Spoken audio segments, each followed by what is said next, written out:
Imposible saberlo. Estabas en plena fuga, éxtasis, colgado en plena pausa, arrebatado. Comenzamos, como decíamos, la presentación del libro El superhéroe de las mil caras, que ha escrito este señor que tengo aquí, que como habrán visto ahí, tiene un alter ego en cómic que se parece a Liam Neeson, y eso solo es la cosa que hace el ChatGPT, que no le puede dar ala. Y el autor de este ensayo fabuloso sobre los arrebatos, porque hemos puesto antes, los que tengáis un poquito de cultura cinematográfica, una escena mítica de la película Arrebato de Iván Zulueta, porque la película Arrebato de Iván Zulueta explica esa sensación que teníamos cuando niños, y con estos tebeos pues nos pasábamos también toda una mañana arrebatado, en plena pausa, tal y como cuenta. Y yo incluso voy más allá, porque yo ya me tiro el rollo y yo tengo el álbum de las minas del rey Salomón, que lo estoy sacando para fardar directamente. El auténtico. Esto no era mío, sino era de mi madre, y yo me encontré que esto lo había visto después de un montón de años. Las mismas, arrebatado, como decía Wilmore. No sé ustedes, pero yo ya con 62 tacos, cuando descubrí por primera vez, gracias a un vecino, estos tebeos de Vértice. Vértice era la editorial que los publicaba aquí de la peor manera posible en España. Yo me volví loco. Por supuesto que ya leía tebeos y leía esas cosas y tal, pero esto que decían historias gráficas para adultos, donde se veía tíos con unos poderes que se llamaban algunos como los héroes mitológicos, que por otra parte leía en un diccionario de historia de las mitologías, cosas que nos gustaban. Doy fe, aquí tienen a Héctor de 10 años dibujándole a mis padres en su 12 aniversario una cosa con la cosa, que era la cosa de Zinc. Recuerdo que a mi madre le hizo ilusión simplemente porque era su hijo, y mi padre dijo: es que esto yo no lo entiendo, este tío dando una patada así de piedra.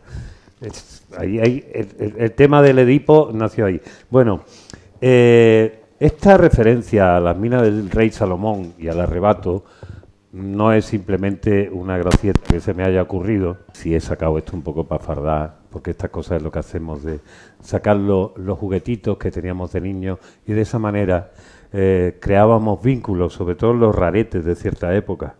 Es que el ensayo que hoy estamos presentando, El superhéroe de las mil caras, comienza de esa manera. Iba a leerles, porque él hace la referencia precisamente a Arrebato, pero he decidido que voy a leerles el final, justo, porque creo que ahí explica perfectamente cuál es el espíritu.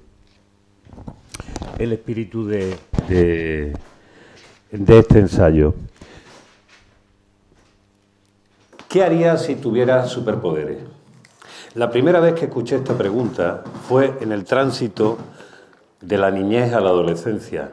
Me la hizo uno de esos amigos a los que de manera irremediable acabamos perdiendo la pista por el camino. Él, como yo, era un lector más bien zampón, y no solo de tebeos. En un mundo en el que el recreo en el patio del colegio condenaba a los niños a la triste uniformidad de disfrutar, o no, como en mi caso, del enésimo partido de fútbol, sentarse a conversar sobre qué tipo de superhéroe te gustaría llegar a ser era, en cierto modo, una extravagancia que solo podían apreciar los conocers de un imaginario que a la mayor parte de compañeros de clase les parecía extrañamente complejo y más bien encriptado. Para resumir, cosas de freaks, aunque no recuerdo que nadie usara aún esa palabra. Y sin embargo, la inocente cuestión, en apariencia banal, ilusoria, una simple fantasía, escondía interesantes implicaciones filosóficas. Era, en primer lugar, nuestro testimonio no premeditado de una insatisfacción ante un mundo poco estimulante. Durante el proceso de aprendizaje de la servidumbre y la adaptación al medio que empieza ya con la infancia, soñar con gozar de habilidades sobrehumanas al modo de los dioses y monstruos de la ficción que permitan escapar sin más volando por la ventana o hacer que todo estalle por los aires en un arrebato de furia, reflejaba un secreto espíritu de subversión. ya en la vida adulta, retomar la misma pregunta con lo que abríamos este breve texto final supone nuevas implicaciones sociales y políticas. Si el superhéroe es capaz de llevar a cabo proezas inigualables, ¿cuál debería ser su plan de acción en un mundo que parece desbordado por amenazas climáticas, por un tablero político que vuelve a agitarse con espectros fanáticos ultraderechistas que parecían enterrados o que simplemente se muestra rendido a un capitalismo que cada vez aumenta más las diferencias entre pobres y ricos? Ante este panorama, ¿debería el superhéroe limitarse a garantizar el mantenimiento del status quo? ¿No esperaríamos de él que haga ahora justo lo contrario?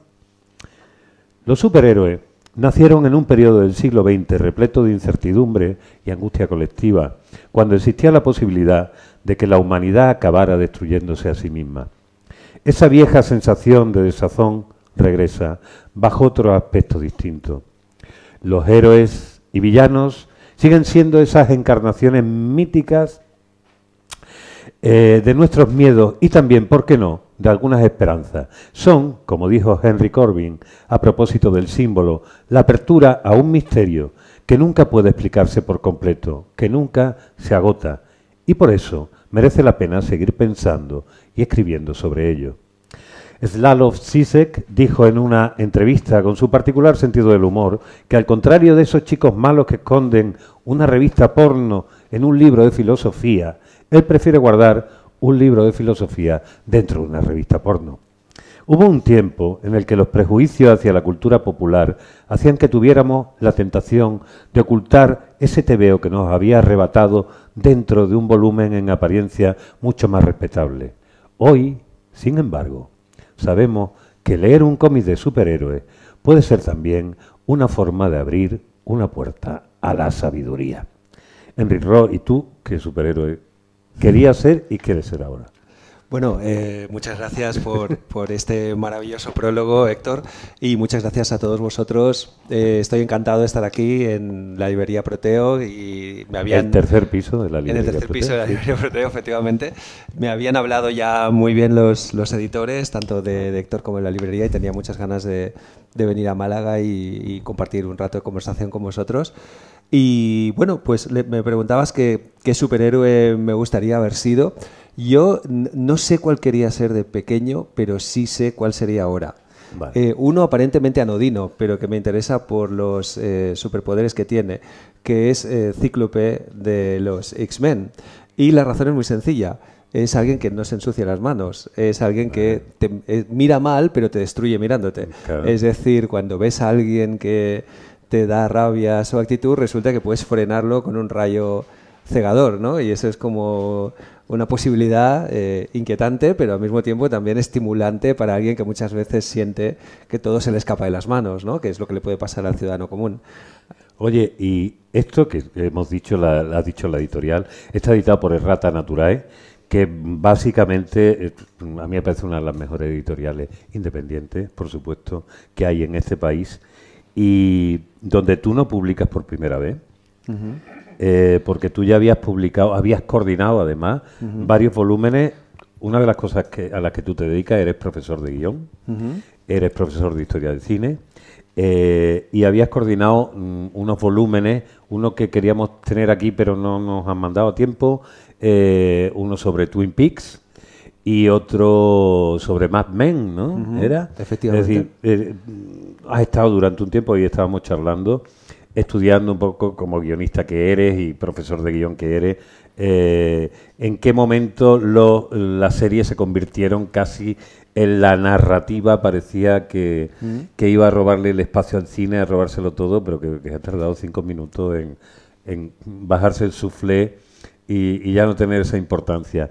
¿Qué diferencia hay? Porque tú cuando coges eso yo soy un poco mayor que tú.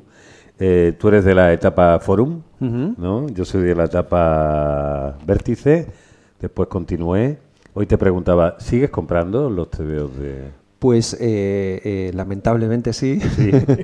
Y digo lamentablemente porque además, bueno, claro, pasa que los cómics que antes lo comentábamos, ¿no? Que en algún momento se llamaron el cine de los pobres, ahora tendríamos que empezar a llamarles ya el cine de los ricos, porque se ha convertido en una especie de objeto de lujo, ¿no? Muchas veces en ediciones que seguramente eran el sueño de nuestro yo infantil, ¿no? De tapa dura, bien con buen papel, con traducciones seguramente mucho mejores, bien ordenados, etcétera. Pero al mismo tiempo también es cierto que se ha convertido en una especie de artículo de lujo. Hay una operación, digamos, por la cual el cómic mueve toda una comunidad y termina convirtiéndose en un producto, pues eso, ¿no? Como realmente mueve un nicho de consumo bastante restringido, pero a la vez muy alto, ¿no? Y bueno, sí, al final es casi una inversión comprar cómics. El otro día vi incluso que empieza a suceder esto, que se hacen ediciones de cómics de volúmenes que valen ya 80 euros y cosas así, y se agotan en el mismo momento que salen, como objetos casi de coleccionista. Está habiendo una especie de locura con esto. Pero yo reconozco que sí que sigo comprando de vez en cuando, entre medio de muchas otras lecturas, ¿no? Combinándolo con literatura, con ensayo, con novela, con poesía, etcétera. Y sí, encuentro siempre un espacio para leer cómics y de todo tipo, desde cómics más independientes y dirigidos a adultos hasta también regresar a eso que decías, al arrebato y a la pausa y a los recuerditos que no son recuerditos, como decían en la película Arrebato, ¿no? Hay aquí una cosa que es verdad que todos los que hemos pasado por ahí, hemos tenido ese proceso de una cierta vergüenza, bien porque tu padre, la gente que te rodea, no considera que estos sean lecturas adecuadas para el niño, bien porque no tienen ninguna categoría ya cuando te vas haciendo un poco mayor, y te gusta también la literatura y esas cosas, no tienen una categoría donde tú digas, tú puedes decir, sí, estoy leyendo a Cesare Pavese, pero no puedes decir, y me leí el último de Daredevil, Dan Defensor, os he recordado que somos de la época en que era La Masa, Estela Plateada y Dan Defensor y La Cosa, que ahora decimos todos Daredevil, pero eso no teníamos ni idea de lo que era. Ahora sí, ¿no? Ahora parece que sí, porque además el cómic, que fue una industria ya en la Edad de Oro, que fue justo cuando nacen, justo antes de la Primera Guerra Mundial, en Estados Unidos, ahora mismo ya no es que sea una Edad de Oro, es que básicamente, no tanto el cómic, sino los personajes que crearon han cambiado de nuevo también el cine por enésima vez y se han convertido en los principales protagonistas de las películas más rentables que en la última década o 15 años se han estado haciendo, que era algo que no nos cabía a nosotros en la cabeza que eso pudiera suceder en algún momento. ¿Qué sucede cuando estos personajes, porque aquí básicamente tú haces una cosa, bueno, haces muchas cosas en este ensayo. Hay que recordar que este ensayo es el ensayo de una persona que confiesa de dónde viene, pero es un ensayo bastante lúcido sobre todos los aspectos económicos, políticos, sociales, narrativos y sobre todo esas estructuras de esos héroes, esos arquetipos que existen aquí, en qué medida son los mismos arquetipos y de qué manera se van actualizando que todas las religiones y todas las mitologías, las religiones como una forma estructurada de mitología, que no hay otra cosa, esas narraciones han ido sucediendo. Y cómo es la imagen del héroe. Por eso se llama el superhéroe de las mil caras, porque aquí, bueno, explícalo tú, porque si no me chupo yo todo esto entero, como acostumbro y tal. Sí. ¿Por qué se llama el superhéroe de las mil caras? Bueno, hay un libro famoso, digamos, de la mitocrítica, del análisis de mitos, que se llama El héroe de las mil caras, de Joseph Campbell, ¿no? Que es un texto muy referencial. Y entonces, bueno, cuando yo empecé a leer a Campbell y bueno, descubrí todo un mundo, ¿no? Y de la comparación de mitos, etcétera. Pero claro, lógicamente Joseph Campbell no se introducía en la cultura popular, en primer lugar por formación y también por época en la que escribió sus textos, ¿no? Sin embargo, a mí me parecía que todo lo que escribía tenía resonancias con muchas cosas de la cultura popular. Y al fin y al cabo las mitologías fueron cultura popular en su momento, y por eso además los mitos son como muy mestizos y muy bastardos, nunca sabes de quién viene, quién es el autor, ¿no? Siempre han sido reescritos, es decir, que toda esta aglomeración de fuentes, de textos que se contradicen, y se traicionan, eso está muy presente también en los mitos, igual que lo está en los cómics, ¿no? Y me parecía que solamente un cierto prejuicio cultural hacía que no se hablara de estas cosas con el mismo espíritu con el que hablábamos de los mitos clásicos, ¿no? Por ejemplo. Y entonces me propuse hacer este libro, pero luego me di cuenta que no se podía quedar en una comparación simplemente entre mitos. De arquetipos. Exacto. Claro. Sino que tenía que hablar también de nuestro presente. Claro. Y de todas las lecturas que tiene, pues, de tipo político. Si los superhéroes son de derechas o de izquierdas, si sirven al sistema o son contraculturales, por qué tienen esta obsesión por la muerte, ¿no? Porque las muertes de los superhéroes son un tema que los fans han recibido con una especie de placer sadomasoquista. Me empecé a meter un poco en analizar todos estos temas, y sobre todo lo que quería hacer una especie de tour mix cultural, de mezclarlo con filosofía, con psicoanálisis, con lecturas de política, de manera que el libro no fuera solo para el nicho de comiqueros más recalcitrantes, sino que pudiera interesar a cualquier persona que le interese reflexionar sobre este tipo de cosas, o simplemente divertirse con un ensayo que te lleva a muchos sitios, o que eso es lo que pretende hacer, ¿no? Si estamos aquí hoy, y nada más que echando un vistazo y viendo las canas que tenemos enfrente, he dicho canas, no caras, ¿vale? Está claro que hay gente que empezó, como nosotros, leyendo los cómics a las mismas edades, y que después, y algunos de ellos los conozco aquí, y me consta que son eximios literatos y profundos intelectuales, muchos de ellos. Algunos hasta enseñan literatura, todas esas cosas. Quiero decir que han reflexionado también sobre el tema, y por supuesto, supongo que como todos hay un momento donde nos congratulemos de que esto ya no forme parte de lo oculto, de lo que se guarda en el libro de filosofía o en vete tú a saber dónde, sino que sea reconocido popularmente. Sin embargo, en el momento, ¿no sucede un poco que en el momento en que ya descubre la estructura de la máscara del héroe, ya te resulta más complicado volver a esa especie de arrebato que hablábamos en el principio? Totalmente. Pasa que los cómics, como han sido una literatura de consumo, tú lo decías ahora, ¿no? Que ha sido una especie de producto de explotación total, ¿no? De sacar rendimiento a unos personajes, muchas veces además quitándoles los derechos de autor, o casi siempre, ¿no? A los que los crearon, ¿no? Pues claro, se han dedicado a repetir un modelo y a hacer una explotación.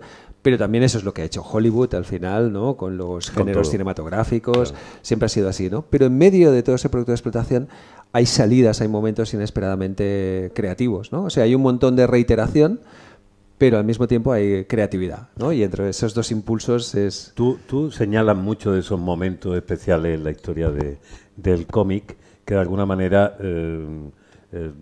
son momentos épicos. Yo quería recordar también, con respecto a lo de Campbell, que evidentemente no fue Campbell no dice nada en toda su obra, que son muchas y que ahora recomiendo a las que no lo hayáis leído en su momento. Las ediciones de Atalanta de todos los libros de Campbell son absolutamente alucinantes, y si no os atrevéis con El héroe de las mil caras o Las máscaras de Dios, que más o menos lo mismo, pero yendo poco más a lo largo de la historia por las distintas culturas, porque hay uno que era La función del mito, me parece que se llama, El poder del mito, que es un libro muy general sobre todas las tesis de lo que los arquetipos y los mitos han significado en la historia de la humanidad.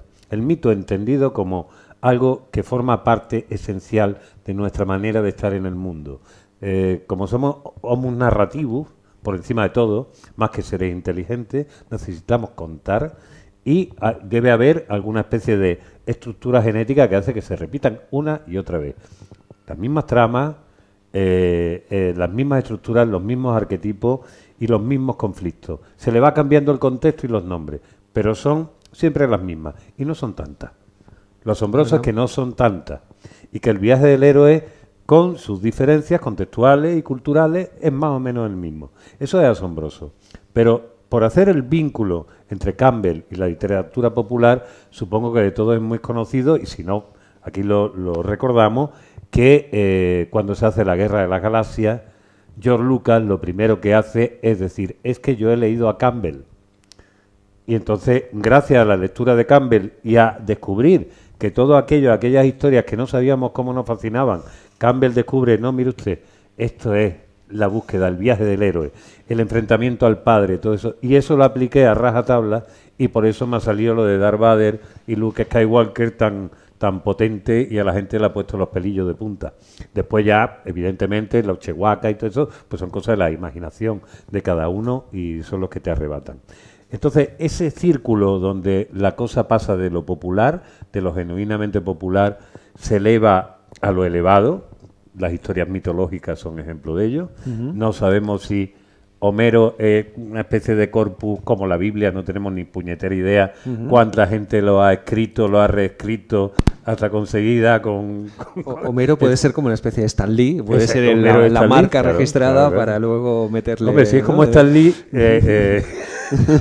tuvo un montón de negros alrededor, porque Stan Lee es el ejemplo claro de cómo sacar todo el rédito personal de una serie de ocurrencias, dictando por teléfono argumentos, ¿no? Teléfono, sí. Ponle a los pobres dibujantes, que nosotros somos muy defensores del dibujo, de la historia de los superhéroes, porque son los que no. Es decir, las historias de Stan Lee estaban de puta madre, sí, pero sin Disco, sin Kirby, sin Buscema, sin Neil Adams, sin Byrne, sin toda esta gente que puso apariencia... no se concibe. Además es que el lenguaje del cómic es indisoluble, ¿no? Realmente lo gráfico y lo literario, ¿no? Porque muchas veces parece que son apartados diferentes, pero realmente hay un trabajo comunal, ¿no? El cómo convertir un argumento en una narrativa secuencial, ¿no?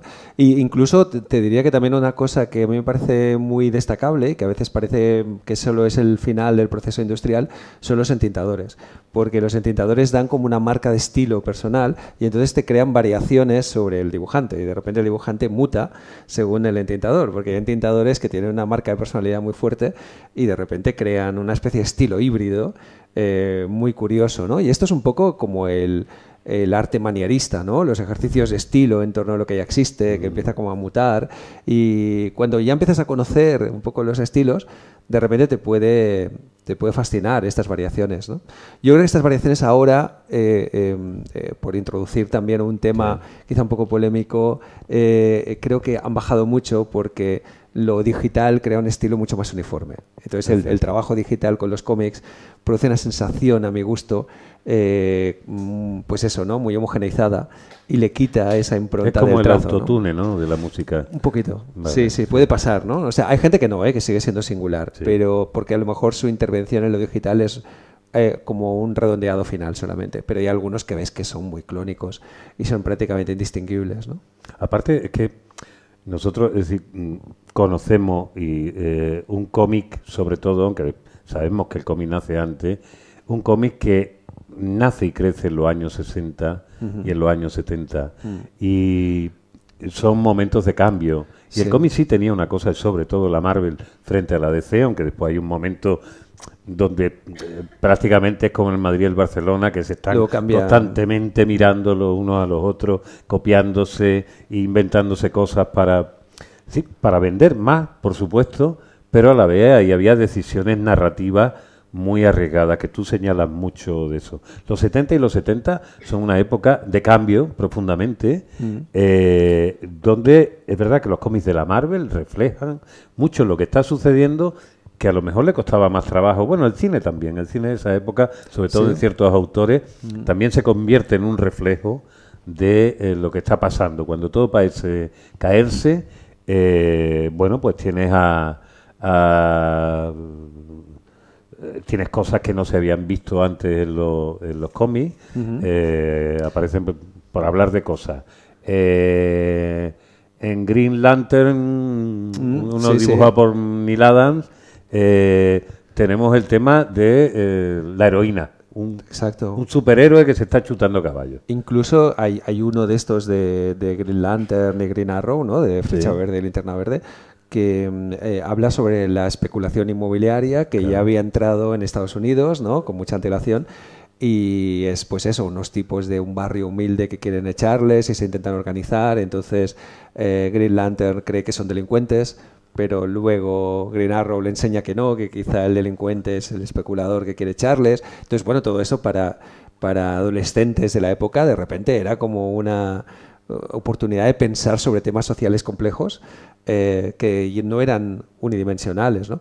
Yo creo que también fue muy interesante que en esta época entró una generación de guionistas muy asociados a la contracultura, ¿no? Y muchos de ellos muy jóvenes, tipos que de repente, bueno, esto se ha explicado, ¿no? Que se iban a una azotea a fumar LSD y se quedaban ahí pensando historias del Capitán América o de quien fuera, ¿no? Tipo Steve Gerber, esta gente un poco loca, y luego las escribían y las dibujaban, y por tanto había una especie como de excentricidad muy contracultural, ¿no? Que quizá luego terminó desapareciendo y fue más industrial.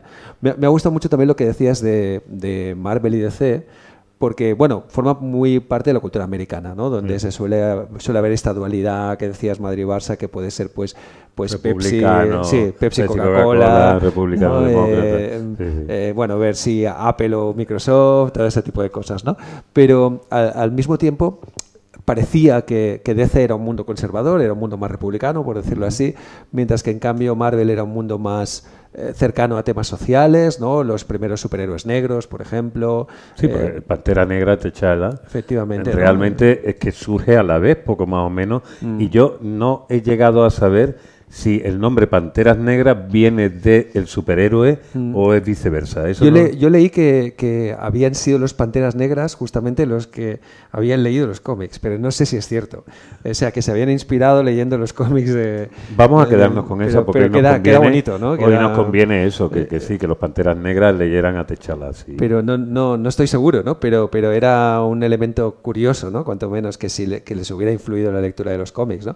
Igual que, bueno, ya sabéis que el actor Nicolas Cage, que en realidad se llama Coppola, ¿no? De apellido, pertenece a la familia Coppola. Se puso Cage por el superhéroe Luke Cage, ¿no? Porque es un fanático de los cómics y se dedicó... Bueno, parece ser que tenía una colección de cómics inmensa que luego se le quemó, porque son esta gente multimillonaria que de repente se le quema la mansión y entonces lo pierden todo y vuelven, ¿sabéis? A mí lo que haga Nicolas Cage me parece todo bien. Es que es un tío tan delirado que todo se lo compró. Es un personaje de cómic, ¿no? Un personaje de cómic total. Él hizo una versión que era muy mala, de motorista fantasma, y después se quedó siempre con las ganas de hacer de Superman, pero en la última esta de Flash, que es un poco bizarrismo ya pasado, incluso sale haciendo una especie de cameo, ¿no? Es verdad. De Superman. Sí. Lo queremos de Superman, en una crisis de las tierras infinitas y todo eso. ¿Sigues también el universo cinematográfico Marvel y DC? Bueno, yo a veces pensaba, digo, si esto me hubiera cogido en la adolescencia, seguramente me hubiera fascinado. Un fricazo, sí. Pero creo que me cogió tarde y también pasa una cosa que no sé si es paradójica o no, pero a mí el tipo de cine que me interesa está muy lejos del blockbuster americano. Sin embargo, al mismo tiempo me gusta encontrar un hueco para seguir volviendo a estos universos que tienen que ver con esos arrebatos que decías, ¿no? Entonces sigo un poco el universo Marvel de vez en cuando, pero con absoluta infidelidad y no me entero demasiado del tema, pero bueno, sé cosas, evidentemente. Sin embargo, me parece que es una buena manera de acceder a ello por parte de generaciones más jóvenes, ¿no? Sí, sí. De hecho, las narrativas del universo cinemático Marvel son en realidad las narrativas de los años 60 y 70, claro, ¿no? O sea, son las mismas historias, lo cual es realmente singular, ¿no? Sí, sí. Y luego, pues, también es muy interesante, por ejemplo, ahora que mencionabas a Superman, ver las tipologías heroicas, ¿no? Porque Superman es esta especie de héroe solar, ¿no? Luminoso, es el personaje que además se ofrece a cara descubierta, ¿no? Ante nosotros, mientras que luego están los que tienen un lado nocturno, como representaría Batman, por ejemplo, que van enmascarados y que su verdadera identidad no es ser el superhéroe, sino el alter ego, ¿no? El personaje de Bruce Wayne, ¿no? Y normalmente además tienen todos ellos un trauma iniciático que les ha perturbado. Por ejemplo, Batman realmente es una persona que podría considerarse patológica, ¿no? Porque es un tío que resulta que en la infancia mataron a sus padres a la salida de un cine y producto de esto tiene una especie de venganza interminable contra el crimen. Que pero nunca claro, se sacia, claro. Exacto, nunca Claro, se sacia, un ¿no? psicópata. Aquel ladrón probablemente ya ha muerto y él, sin embargo, sigue obstinado. Al mismo tiempo, él como persona que representa que es uno de los grandes popes de Gotham, no consigue que la ciudad sea un lugar menos peligroso, ¿no? Porque Gotham es No, un al lugar... contrario. Es decir, su labor diurna es un fracaso, ¿no? Porque él está en contacto con la política, ¿no? Esto es también muy significativo, ¿no? Que es el multimillonario. Por ejemplo, aquí siempre se ha hablado mucho de Frank Miller, ¿no? Si, cuando es multimillonario está muy enfadado, ¿no? Está muy enfadado con la sociedad que tiene. Sin embargo, él está refugiado en una mansión, ¿no? Claro. Su acercamiento al peligro urbano es muy bajo, en realidad, ¿no? En estas versiones y subversiones, que claro, evidentemente cuando estamos hablando de Batman, que es del año 41, si no me equivoco, ¿no? Gil Kane fue el que lo hizo.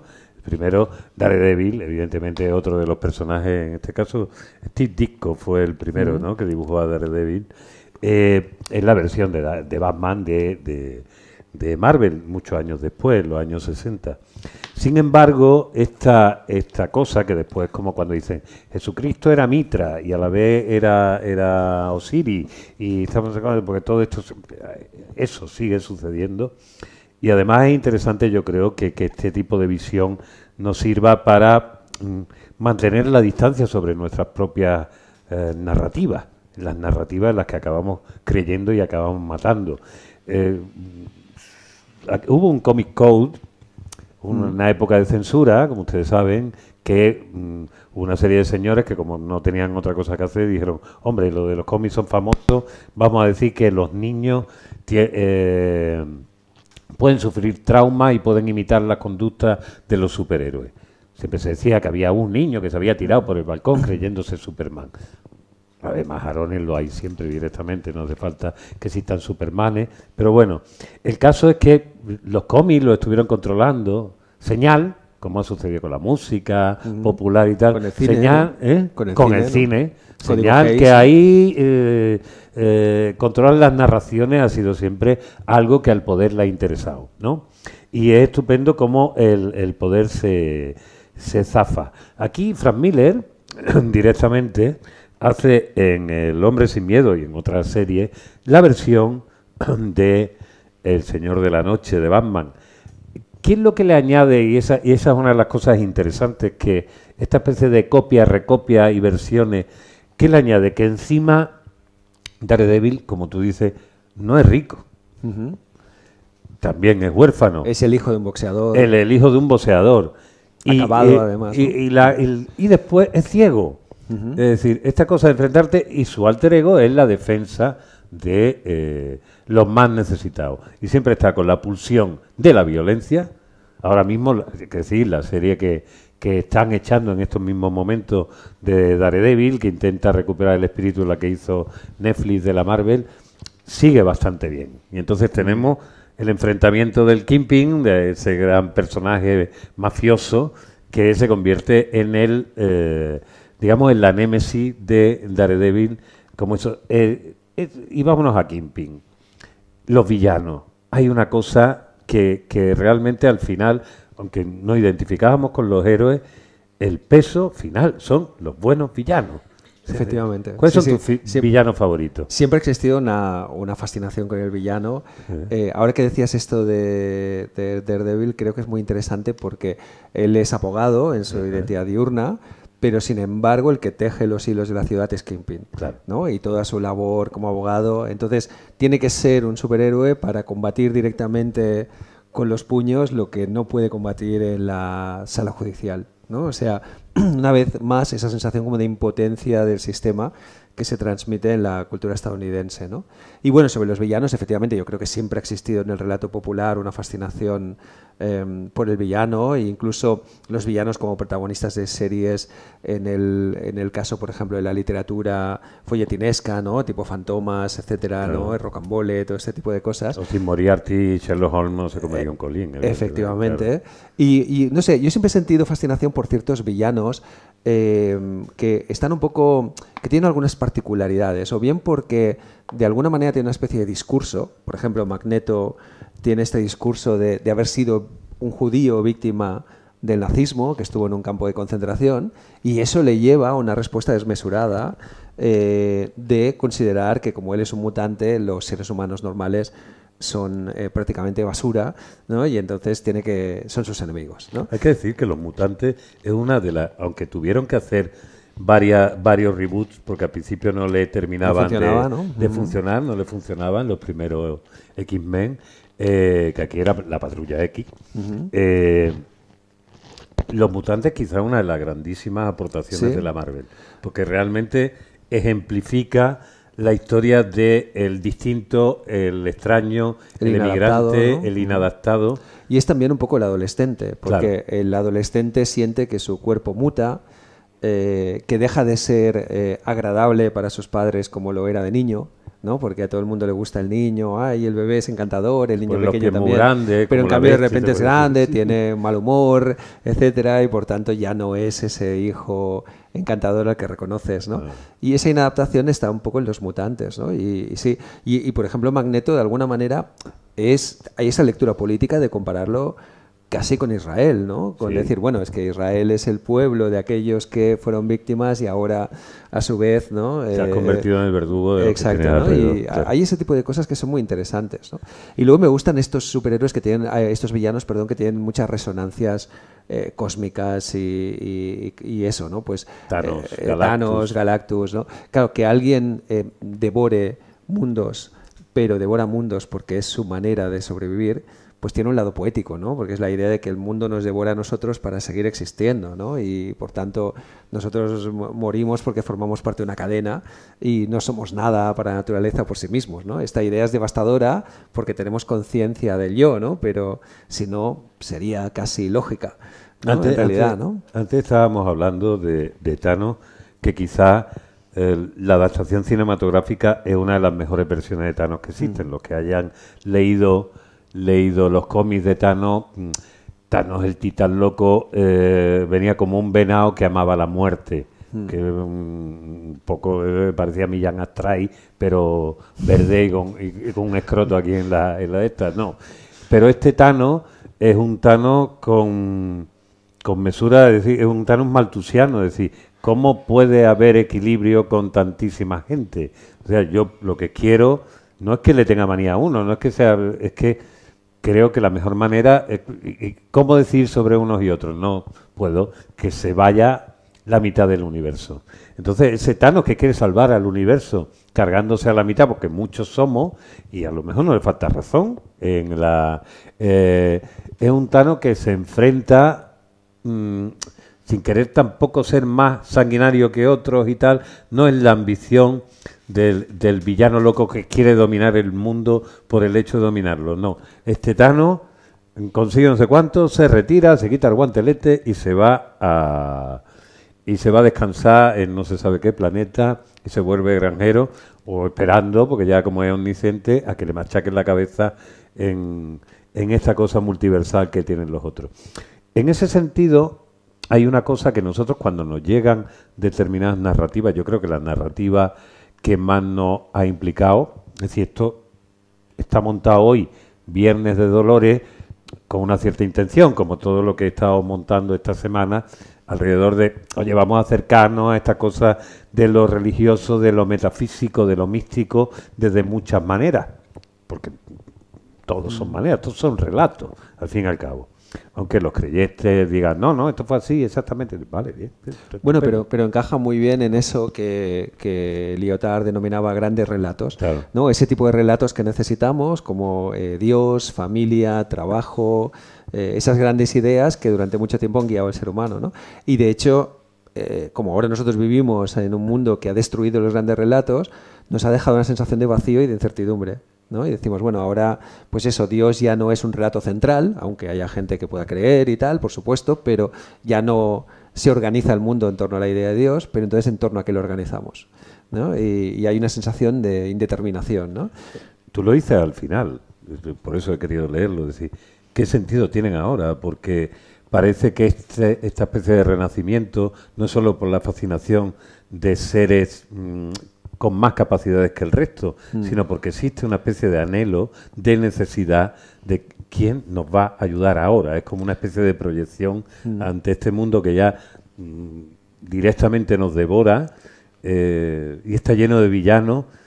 ¿Cómo deben ser los héroes o los superhéroes de hoy? ¿Qué deben encarnar? Esto es súper interesante, ¿no? Porque yo muchas veces, no sé si estás de acuerdo, había pensado que el hecho de que los superhéroes actualmente sean tan importantes implica al mismo tiempo una especie de regresión en el fondo intelectual o cultural, pero no porque sean lecturas menores, sino porque parece que necesitamos todavía encomendarnos a alguien, ¿no? Como los seres primitivos que pensaban que había un dios de la lluvia o un dios del trueno o lo que fuera, ¿no?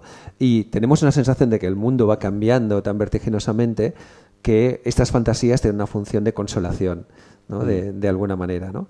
Claro, ¿cómo debería ser el superhéroe? Tradicionalmente el superhéroe en realidad es una figura conservadora, ¿no? Porque hemos visto cómo Batman se ceba con 4 yonkis y 4 macarras de 3 al cuarto, pero sin embargo no va a por sus compañeros de negocios que hacen negocios sucios, claro, o no va a por la clase política. Es decir, es un tío que siempre va por los de abajo, ¿no? Y tradicionalmente el superhéroe ha tenido eso. Pero también ha habido superhéroes subversivos. De hecho, hay un cómic muy interesante que es el de, más o menos más contemporáneo que estos, que es el de Civil War, donde vemos los superhéroes reaccionarios, los superhéroes a favor del sistema y los superhéroes que podrían ser antisistema. Incluso hay alguno que dice que es contrasistema, o sea, como que se producen varias facciones, ¿no? Y entonces, bueno, pues hay el Capitán América, curiosamente, es representante de una Norteamérica.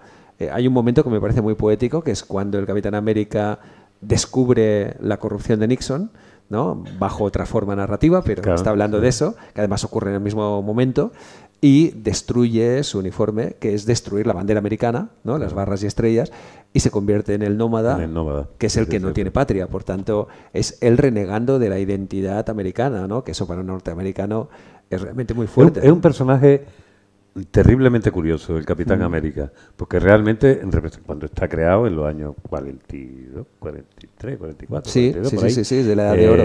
Jim Shooter, ¿no? Eran y el... No, Jim Shooter. No, era Kirby. Sí, Kirby estaba, pero era otro el que lo dibujaba. Sí.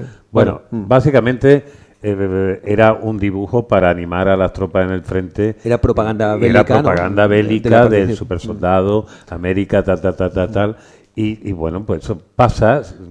En los años 50 se intentan publicar algunas cosas sin pena ni gloria, no tiene ningún sentido. Queda congelado. Y claro, y hacen congelado literalmente esa historia tan chula del tipo que despierta tiempo después.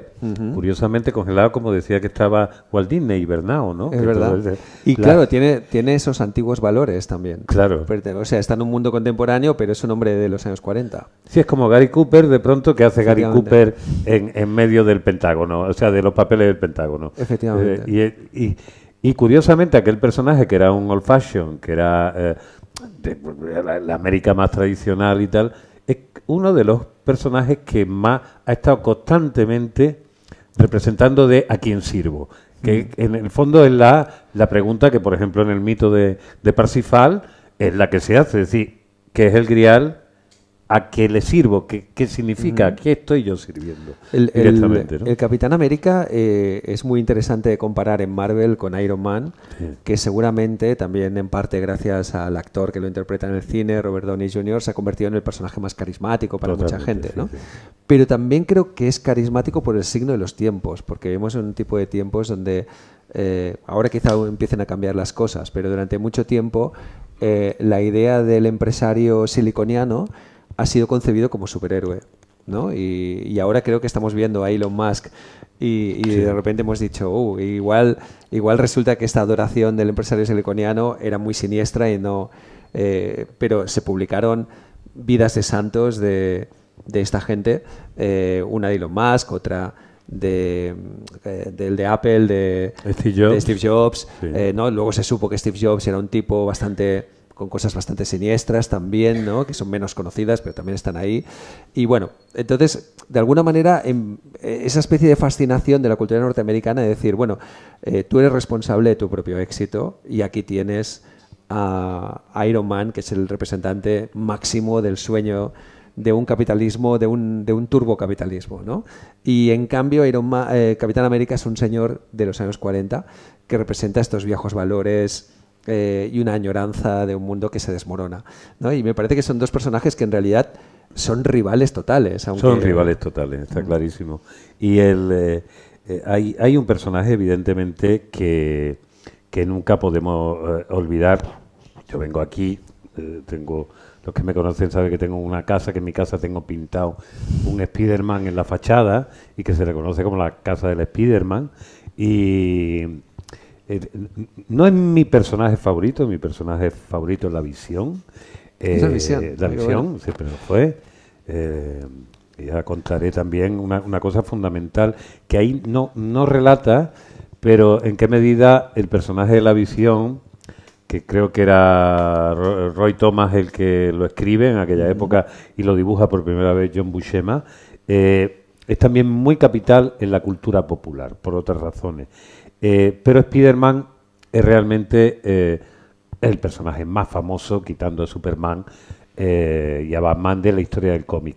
Y actualmente el personaje que arrebata a los chavales y a los lectores. Primero, porque es un chaval cuando comienza, y segundo, porque uno de los temas fundamentales, que es el tema de la identidad, que todos sufren de alguna, en él es capital. La máscara, la identidad, quién soy yo, quién no soy yo, esta cosa que en Superman era, me pongo unas gafas, ya soy otro y nadie me reconoce, y en el caso de Peter Parker, Spider-Man, es mucho más profundo, y encima hablando de alguien que tiene una herida constante de hacia dónde utiliza el poder, y la famosa frase esta de el gran poder conlleva una gran responsabilidad, que uno de los Coen, que dentro también, en la medida en que estos cómics han podido servir de padre ausente o de sacerdote sin sotana, que te diga cosas, decir, alguien que te guíe, de alguna manera, Spider-Man era uno de ellos, ¿no? Porque se acercaba mucho a ti, ¿no? Es verdad. Yo creo que Spider-Man es como el principio de que todo el mundo puede ser un superhéroe, ¿no? Sí. Incluso Peter Parker, ¿no? Claro. Es el adolescente disfuncional, es el empollón de la clase inicialmente, luego espabila un poco más, pero inicialmente es un nerd total. Y además es el working class hero, ¿no? Es el héroe de clase trabajadora. Es el tipo que tiene problemas para pagar el alquiler, que tiene que traicionarse, que lo comentábamos ahora hace un rato, ¿no? Que tiene que traicionarse a sí mismo vendiendo fotografías al tipo que se dedica a difamarlo en la prensa, ¿no? Al director del Daily Bugle, ¿no? Y claro, eso es muy interesante porque implica un superhéroe neorrealista, un superhéroe que lucha por la supervivencia. Normalmente, como Peter Parker, tiende a ser un poco cenizo y un poco amargado, está deprimido. Pero, en cambio, cuando se convierte en Spider-Man sale una especie de hedonismo y es el superhéroe que más bromas hace y es una especie como de personaje pues un poco atípico, porque además es un poco chapucero, ¿no? O sea, hace las cosas y muchas veces no terminan de salir bien, ¿no? Y bueno, quiere llevar para adelante los dos mundos y está pisando charcos constantemente. Siempre hay ese esfuerzo, por ejemplo, durante mucho tiempo, como que él intentaba unirse a los Vengadores, intentando prestigiarse, pero nunca le admitía, ¿no? Que es esa idea que puede tener el adolescente, que no le dejan entrar en ciertos cenáculos, ¿no? Respetables, porque no es lo suficiente, ¿no? Y bueno, está muy bien eso, ¿no? Y me parecen ideas que metafóricamente tienen mucha fuerza para los lectores, y ¿no? es quizás uno de los que más ha ido evolucionando, de los que más ha aguantado, y además siempre con dignidad, porque hay algunos personajes que ya de tanto palinsecto llega un momento que son irreconocibles y dices tú, vale, macho, te la has cargado, ¿no? Bueno, luego tiene a cuestas la tragedia, ¿no? Porque está la muerte de la novia, ¿no? De Gwen Stacy. Primero, la muerte del tío por hacerse el chulito con sus poderes y pasar y no usar esos poderes. Vamos, evidentemente es una culpa muy cristiana también la de yo soy culpable porque pude, a ver, machote, no llegué a tanto, pero bueno, es también una culpa adolescente, es real, es decir, Spider-Man es quizá uno de los personajes que más te crees, porque más te crees sus motivos, porque además tú cuando lo estás leyendo, incluso cuando eres niño y no todavía adolescente, lo crees. Y después ese enfrentamiento constante con la muerte de unos y de otros. La muerte es una obsesión de los cómics, sobre todo de Marvel al principio y después también de DC, a partir de cierto momento, cosa que para lectores muy jóvenes como eran al principio, es cierto que los cómics han ido evolucionando, ¿no? O sea, primero los leían niños, después los leían adolescentes, después los leía la comunidad universitaria en los 70, ¿no? Los leían los jóvenes universitarios y ahora los leen los adultos. Porque ya los niños, los jóvenes no leen cómics, como mucho leen anime, leen manga, perdón, pero rara vez leen cómics de este estilo, ¿no? Entonces hay una mutación, ¿no? Pero hay una obsesión por la muerte, ¿no? Y hay muertes muy traumáticas, ¿no? Yo qué sé, pues la muerte de Jean Grey, ¿no? Que es un suicidio. Además, ¿no? Por evitar la del Capitán Marvel, o la del Capitán Marvel, que es maravillosa, también, ¿no? Esa es maravillosa, es decir, la primera vez que la muerte es el cáncer, ¿no? Es cáncer, es decir, yo soy un superhéroe galáctico, pero no puedo evitar la enfermedad, ¿no? Y no puedo evitar la enfermedad. Y además me gusta porque ese cómic, que es una maravilla, yo creo, es una especie de requiem total, porque realmente no pasa nada en el cómic, más que la ceremonia del adiós, ¿no? Es gente que va a verlo y le rinde tributo mientras él se consume, ¿no? Y eso que es velar a una persona, y que cualquiera que haya vivido esto personalmente, pues verá que hay un paralelismo muy grande con lo que te está contando de una forma cósmica ese cómic, ¿no? La diferencia es que en lugar de los familiares, pues vienen gente de otros planetas, ¿no? Pero en el fondo van a hacer lo mismo, ¿no? A velar o a mostrar sus respetos a alguien que se consume. Incluso los enemigos van, ¿no? Incluso los enemigos. Los enemigos también le rinden culto y decir, bueno, pues hemos combatido, ¿no? Era el autor de... Sí. Y Jan Starling no fue el primero, pero sí uno de los que más se especializó, digamos, en la cosa cósmica. Pero si hay que hablar de la cosa cósmica, hay que hablar de los Cuatro Fantásticos, que nos llevan a lugares como la Zona Negativa, que nos enseñan a Galactus, y que empezamos a viajar por unos universos que, aunque yo los leí al principio en blanco y negro, aquello tenía un aroma, realmente estábamos explorando ese mundo de lo raro, lo extraordinario, lo imposible, lo insondable, que tenía esa familia fantástica, que también me parece que otro de los grandes cómics en la construcción de los personajes, esos cuatro, que son los cuatro elementos, el aire, el fuego, la tierra, etc.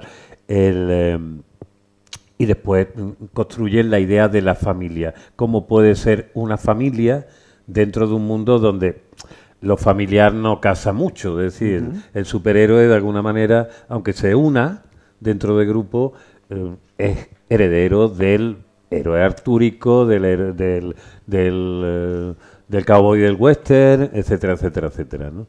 Pero esos mundos, ¿tú cómo percibías cuando entrabas en esos mundos cósmicos? Bueno, todo esto en ese momento te daba la sensación de que había una imaginación muy frondosa ahí que no se terminaba nunca, ¿no? Claro. Que de repente, pues eso, descubrías que había la zona negativa. Luego ya después eso se convertía pues en los multiversos y en las infinitas tierras y en todo un montón de cosas. Y entonces parecía que había un mundo en constante expansión, ¿no? Y ibas descubriendo mundos, ¿no? Y creo que esos relatos cósmicos son fantásticos porque ahí sí que la fuerza del mito es muy evidente, ¿no? Por ejemplo, un personaje como Silver Surfer, ¿no? Atrapado en un plano de la realidad. Eso es una metáfora un poco de lo que todos podemos sentir, ¿no? Ya sea porque en realidad estamos atrapados en un cuerpo, estamos atrapados en un tiempo presente, estamos atrapados en un mundo, o estamos atrapados ya incluso en cosas más concretas, quizá, ¿no? Un trabajo, lo que sea, ¿no? Pero esa sensación está muy bien transmitida, ¿no? Alguien que está atrapado en un límite del universo que no le permite recuperar a la amada, además, ¿no? Era el personaje más críptico de todos, quiero decir, no críptico, y muy sino melancólico, crístico, ¿no? De una mucha muy tristeza. melancólico, era un tipo que tenía unas reflexiones. Nunca sonríe. Siempre es un sonríe. personaje que siempre está serio, Sí, ¿no? siempre el patos, además, aunque aunque Kirby empieza, después lo coge Buscema, que es más manierista, y entonces contribuye a esa imagen de berninesca que tiene Silver Surfer, y de alguna manera está sirviendo a un dios superior al que está ayudando a alimentar para salvar a otros. Entonces es una constante, y es un ser con enorme poder, pero que realmente controla ese poder, siempre está como en el huerto de Getsemaní. O sea, entre que se le ocurren cosas muy, muy hondas y muy metafísicas, y después las cosas molonas, que creo que eso yo no sé si fue Kirby o Stan Lee, porque no tenían ni puñetera idea de cómo representar a Silver Surfer. No se llamaba Silver Surfer, decía, hay un heraldo que le ayuda y tal, y van y ponen un tío, un calvo, en bola, sin un pelo, sin nada, en lo harto de una tabla de surf. Eso hay que estar un poco pirado, pero aquella... Claro, yendo por la galaxia de Andrómeda, él allí. El origen era la explotación, ¿no? Que era que estaba de moda el surf, Claro. Pero sin embargo hicieron una cosa absolutamente delirante y cósmica. Pero su era con los pelos allí rubios. Hay gente que dice que Silver Surfer es un ordenador Apple, ¿no? Porque, ¿sabes? El ordenador blanco ¡Hostia! completamente y tal, ¿no? Que quizá pudo ser una inspiración para Steve Jobs, podría ser, ¿no? Porque realmente es como, si os fijáis, la obsesión de Apple es que no haya nada, no haya botones, ¿no? Te esconden el botón detrás, ¿no? Yo siempre que te tengo que dar un Apple estoy buscando el botón, ¿no? Digo, pero ¿por qué no pones el botón delante? Parece que te da vergüenza, ¿no? Y es como esa sensación translúcida que quiere transmitir, ¿no? Es un poco eso, ¿no? Hay otro de estos personajes cósmicos que es muy interesante, que es el vigilante. Que, claro, es un tío que mira cómo ocurren las cosas, ¿no? Como si fuera un observador, pero realmente no interviene. Y esto es la idea cristiana de Dios, ¿no? Es decir, totalmente. Dios nos mira, nos juzga y tal, supuestamente, pero no interviene. Y eso que a veces puede reclamar el cristiano, ¿no? A Dios que intervenga durante una injusticia, él tiene otro orden cósmico y en su mente... Además, yo no sé cómo lo vivías tú. Yo realmente siempre tuve unas inquietudes metafísicas y trascendentes gordas. Entonces, pero siempre fui muy Santo Tomás. Entonces yo quería ir más allá, enterarme y tal. Recuerdo que cuando le echaba, porque fíjate, yo tengo una memoria con estos tebeillos de la Vértice en segundo de primaria en el colegio Los Olivos. Era uno de los Vengadores. Concretamente, que se ve aquí, lo tenían, no era uno de los Vengadores, era uno del Capitán América, donde estaba Cráneo Rojo, que se queda con el cubo cósmico y le roba la cara al Capitán América y se transforma en no sé cuánto y tal. Y mientras tanto yo estoy en la capilla de la Virgen del Colegio Los Olivos y se está escuchando, porque nos ponían música de iglesia y tal de aquellos años, Madre de todos los hombres, enséñanos a decir amén. Y yo mirando aquello. Entonces en ese melting pot estaba yo. Bueno, esto es cinematográfico. Esa mezcla, sí. Entonces había una cosa que tú decías, bueno, venga, a mí me interesaba, tanto en mitología como en religión, ir más allá. Como qué cara tiene Dios, no sé cuánto, esto es real y tal. Y había un momento donde la religión se ponía muy trascendente, pero decía, aquí no se pasa. Esto ya es inefable, esto es un muerto, esto es todo. Dios no tiene rostro, tiene... Dice, vale, bien, esto está muy bien. Y de pronto, los puñeteros superhéroes que han metido a Dios similares en un montón de ocasiones, en esta expansión mística tiene a eternidad, al tribunal viviente, al vigilante, al Galactus, a sus muertos. O sea, tenías un montón de gente que eran flipantes, además, visualmente. Era Dios por capas, era ¿no? Dios, Pues, más Dios y más Dios y más Dios. Incluso evidentemente, el Todopoderoso, ¿no? El Todopoderoso. Que era un Dios, además, que parecía un tío de los años 80, con permanente. Totalmente. ¿No? Y que eso ya el colmo, ¿no? Ese era genial. Sí, Es el de la Secret War. Es una putada, porque me da a mí que van a dejar ahí al Robert Downey Jr., curiosamente. Fíjate tú, como el Downey, que no tiene un pelo de tonto, ha dicho, Yo voy a dejar de ser Iron Man y ya me voy a volver malo directamente. Bueno, está bien, está bien. Es la y me pido al Doom, la conversión del empresario siliconiano. Aparte de los ¿no? dinerillos que esto da, porque esta gente cobra tela. Yo quiero también, porque yo sé que aquí hay lectores claro. de cómics que participen, que digan, por cierto, no lo he dicho, pero lo voy a decir como digo siempre. Esto es una librería, vivimos de los libros. Este hombre es como yo, un autónomo de la creatividad, o sea, lo lleva malamente para llegar al final de mes y yo no sé si cobra un tanto por ciento, pero como si lo fuera. Hagan el favor, que después van a la tienda de cómics. Por cierto, aquí está Juan Pablo Gordillo. Gracias, compañero, que esto tengo que decir, que esto pasa aquí. Hemos hecho un crossover. Aquí hay una tienda de cómics, que es la tienda de cómics, de verdad. Después hay otra que es más grande, pero no lo voy a decir. Pero él estaba antes, que es en Portada Cómics. Ah, vale. ¿Vale? Esa es la de para gente de nuestras generaciones, que no es donde más gente va. Esta es la novela gráfica, la de superhéroes, esto de historias, los cómics. Después al lado tiene la de manga. El Kokoro se llama, ¿no?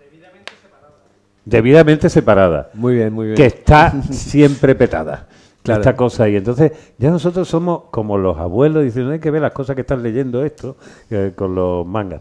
Y entonces, no, lo que quería decir es que él le dije, tío, ayúdame a promoción para esto, porque claro, ahora, ¿dónde están los frikis de los cómics? ¿Dónde los encuentras? No son los mismos que vienen aquí a escuchar historias de Málaga en el siglo XIX, no es lo mismo. Entonces había que encontrarlo y aquí Juan Pablo nos ha ayudado absolutamente. Y sabe lo difícil que es hoy vender libros buenos que tengan que ver de cómics. Y este ensayo es chantilly, señores. Bueno, muchas gracias. No, es que es verdad, Porque además, de alguna manera también, bueno, ya uno había asumido a esta altura, con 62 años, ya uno asume quién es y toda la historia, ¿no? Pero durante mucho tiempo costaba trabajo. Esto es como en el fútbol, cuando Valdano, porque me gustaba el fútbol y me gustaba el Real Madrid, pero claro, tú no te ibas de nuevo al sitio donde hablaba de poetas y decir que me gusta el fútbol del Real Madrid, eso era como... te echaban. Y hasta que Valdano no escribió un artículo en la revista Occidente que se llamaba El miedo escénico, no hubo esa cosa de decir, yo soy de ese equipo donde hay un tío que escribe muy bien y que se parece a Eduardo Galeano. Claro, y esto con los cómics pasa igual. Bueno, yo no soy futbolero, lo reconozco, pero hubo una revista de fútbol que tenía artículos de fondo que se llamaba Panenka, no sé si existe todavía. Sigue editando. ¿No? Pues, es fantástica, además. Sí. Y ha habido grandes escritores que han escrito sobre fútbol, crónicas muy interesantes, ¿no? En el fondo, fíjate, la literatura, el primer ejemplo literario del que tengamos constancia son odas pindáricas, que eran a héroes olímpicos, y estos no dejan de ser efectivamente olímpicos. Sí. Así, pues estamos hablando de hazañas de seres que van más allá de lo normal, aunque tengan todo ese elemento de político-social. Bueno, venga, a mí espérate un segundillo. Hola, yo me llamo José Miguel. Y Miguel, bueno, ¿yo por qué te digo Juanmi? Me llevo diciéndote. me pasa mucho, y Miguel Ángel también. Bueno, quiero preguntarte, ¿qué piensas tú sobre un tema que los dos lo habéis sacado? Ahora mismo, el lector de superhéroes, ¿quién es? ¿Qué edad tiene? O sea, todos nosotros, por la edad que veo aquí, empezamos, que rondamos los 50, los 60, empezamos con Marvel, empezamos a comprarlo siendo niños. Yo empecé con 10, 12 años, luego he seguido, algún momento he parado, pero luego no he dejado de comprar. Y ahora mismo Marvel, Juan Pablo también, que es aquí el dueño de la librería que tenemos aquí en Portada, somos ya muy mayores y seguimos comprando tebeos, pero yo cuando voy entro en la parte de superhéroes más que en la de manga y encuentro que la gente que va a comprar somos muy mayores. De hecho, las ediciones hoy día sigue habiendo tebeos de grapa, pero esos tebeos yo no sé si los compra alguien, supongo que sí porque hay muchos. Pero las ediciones que se compran en general son las de los clásicos, las de esos tebeos, que ahora están en color, con unos papeles mucho mejor, con traducciones también mejores, carísimas, por supuesto, está claro que es para gente que no son los adolescentes. Y los adolescentes compran este tipo de tebeos. Yo, por ejemplo, soy profesor de instituto Y en los institutos tenemos ahora algo que es una hora obligatoria de lectura al día. Los niños pueden traer lo que quieran y muchos traen tebeos. Los tebeos que traen son mangas. No he visto a nadie con un tebeo de superhéroe, que era lo que yo me llevaba a clase a leer cuando tenía la edad de estos niños. No sé si la parte de manga sí tiene esos niños que yo no veo en la parte de superhéroes. Entonces, tiene un futuro, porque si no hay renovación de lectores. Yo pensaba que con las películas se engancharían más niños, pero no sé si es que es verdad que los niños realmente no leen tebeos, ven las películas, ven las series. No sé qué relevo hay para Marvel. También Marvel ya no es la misma que cuando empezó hace 50 años. De hecho, yo no leo la Marvel moderna desde hace, con escasa excepción, hace ya, 20 años por lo menos, porque ya me pareció que ya no, el nivel bajaba, ya no tenía sentido mantener la coherencia de un universo en el que ya los superhéroes seguían más o menos teniendo la misma edad, pero habían pasado tantas cosas que ya era absurdo. Hay una renovación, los lectores, los chavales... Yo tengo la sensación de que con los cómics de superhéroes ha pasado lo mismo que con el rock, ¿no? Que pertenece a una generación el rock, ¿no? Sí. Los que tienen ahora adolescentes y 20 años escuchan rock, mayoritariamente no. Escuchan reggaetón, escuchan sonidos latinos, etcétera, etcétera.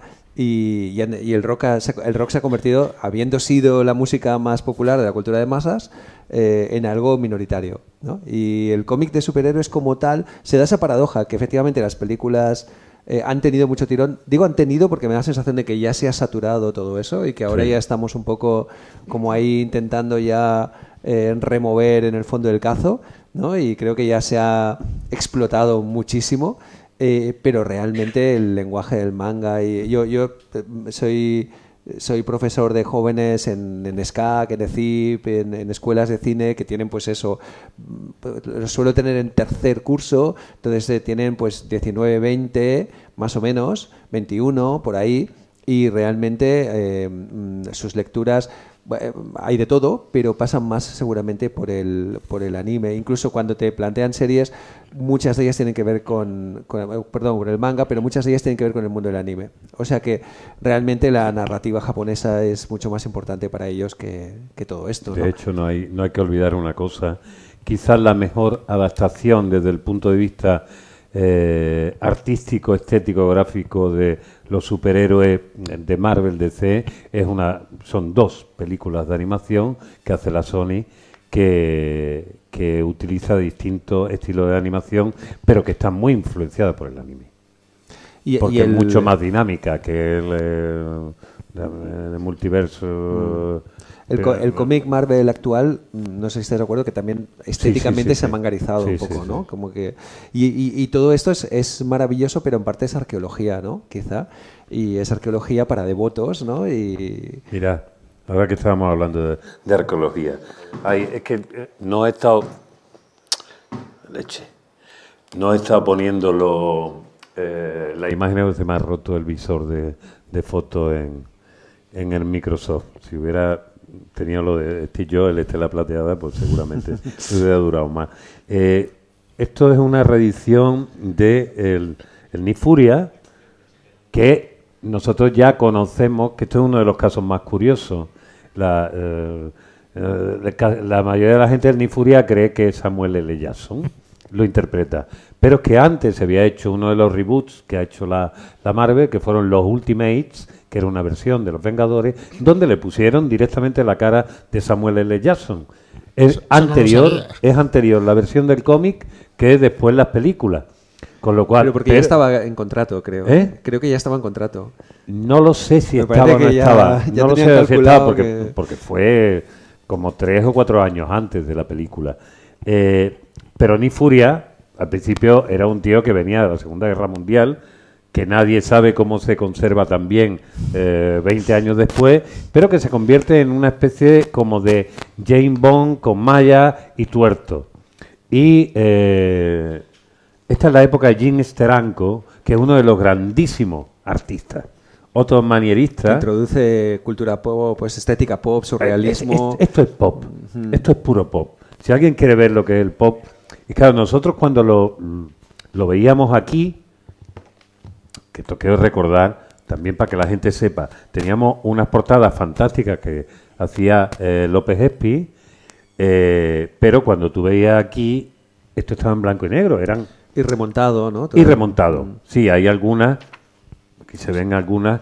Claro, como el formato era así, de este formato, al montarlo y meterlo en él, pues se recortaban las páginas y había algunas viñetas que estaban inventadas directamente, y el que fuera, que no sabía ni dibujar, hacía así con un rotulador y tú decías, pero ¿cómo es posible? Pero ¿Esto cómo sucede? son los estropicios que se hacían precisamente por el poco respeto al cómic, ¿no? Claro. Yo me acuerdo, por ejemplo, que no sé si recordáis que había unos cómics de Disney, de una colección que se llamaba Dumbo. Hombre, claro. Y entonces los Dumbo lo que hacían es que los calcaban, ¿no? Para no pagar porque se ve que les salía más caro trabajar con los originales, no sé por qué. Ajá. Y entonces contrataban a tíos aquí que se dedicaban a calcar los cómics. Y entonces a veces se ve como un trazo un poco tembloroso porque lo estaban calcando. Claro. Entonces tú no leías el cómic original, sino una copia que se había hecho a mano. Y no sé por qué demonios hacía así, pero lo leí una vez y me parecía delirante, ¿no?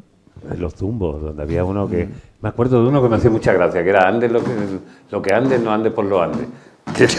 Parece que eran de los sobrinos o los golfos apandadores, yo me acuerdo de ellos. Eso seguro que lo sabes, tú lo sabes, ¿no? Del tío Gilito, Donald y los sobrinos. El tío Gilito. Oye, perdona, eso que has dicho me acaba de destrozar, porque yo tengo muchos TVOs de Dumbo y no sabía espero que no sea todas las viñetas. O no Creo todos que era números. todo, casi todo, y Madre la primera vez que se editó original fue Don Mickey ya. Pasa que los 2000 sobre todo son cómics italianos. Sí. O sea, los otros se supone que son los de Karl Barks, los antiguos. Son italianos, pero había las cortas que eran americanos, que eran... Ya.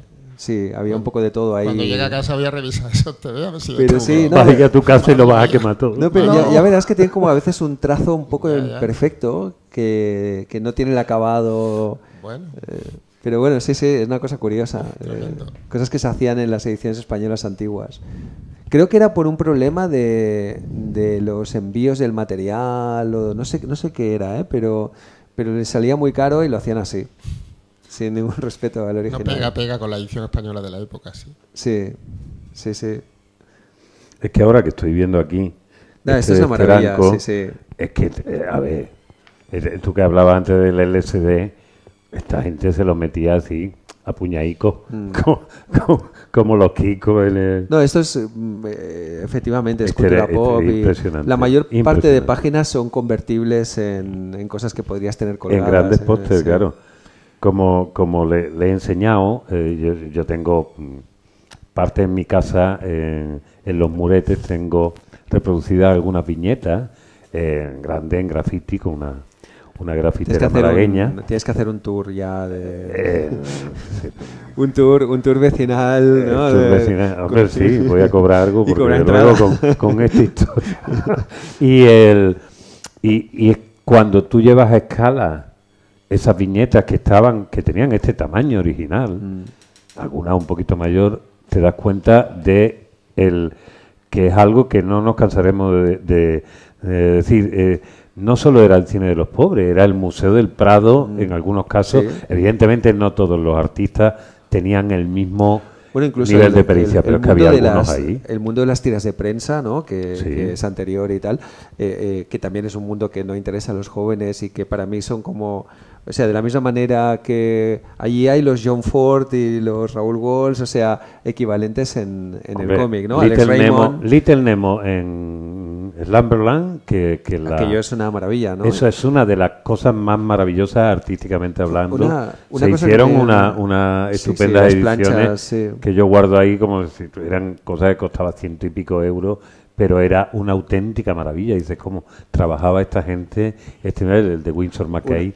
Una cosa que me llamó mucho la atención es que Alex Raymond, cuando dibujaba Flash Gordon, antes de pasar a Rick Kirby, que ahí utilizaba más la mancha, ¿no? Pero al principio, cuando hacía Flash Gordon, hacía unos trazos y hacía muchas mallas y muchos... Sí. ¿no? Y entonces, claro, cuando eso se editaba en prensa, como se editaba con el periódico, con un material muy barato, salía todo emborronado, ¿no? Entonces se ve que le preguntaron por qué demonios se mataba a hacer algo que luego no se veía, ¿no? Y él decía, bueno, es que hay líneas que dibujas solo para ti, decía él, ¿no? Y claro, este tío tenía un sentido como muy artístico de su trabajo, ¿no? Después ahora se han editado con un buen papel y tal, y apreciamos todo eso. Pero en realidad en las ediciones de ese momento pasaba un poco lo que decías de Vértice, que no podían apreciar los lectores la calidad del grafismo de un tío que quedaba... O el Príncipe Valiente de Harold Sí. Foster.